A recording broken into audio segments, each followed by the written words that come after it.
I'm always willing to have this conversation. I think, when I think about my job over the last 4 years and the decisions that I've had to make some tough decisions. And, I'm a manager. There are nearly 2,000 city employees, $125 million budget on the city and school side.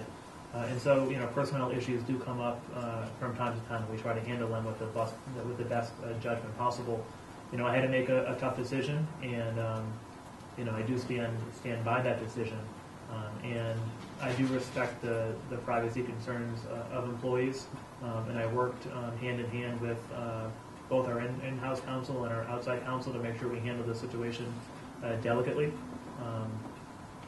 I think folks have their right to disagree. I think counselors in particular have taken issue with the agreement. But we never make those decisions lightly. I know that I get up every morning with the intention of making the best decision for the city. I think this decision saved the city money in the long term. I remind people as well that we haven't. I've been relying on the assistant city solicitor now for nearly 2 years to manage that department, and that decision alone has resulted in savings of upwards of $120,000 in unspent salary funds that have been saved by the city. And so I make decisions every single day that save the taxpayers' money. But there are times where you have to make difficult decisions, cut your losses as a manager, and move forward. I would much rather spend time,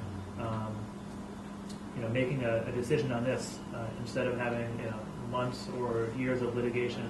Well, I think, and I've been working with the city council on that, and I respect their concerns about the process. I mean, the fact of the matter is, there are settlements in government. There were settlements before I took office under previous mayors, and I'm sure there'll be settlements in the future. I think I recognize that government isn't a business, but sometimes we have to make business decisions to be able to move on. I do think it was the best decision for the city, and I have been as transparent as I possibly can. I've released pages and pages of emails and documents, the separation agreement itself. I've gone before the city council multiple times to talk about this.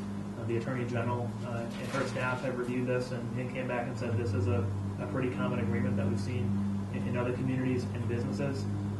And our law department has been before the city council many times, letting them know that the mayor did not violate any city ordinances or city charter, and the funds were allocated in the budget at that time.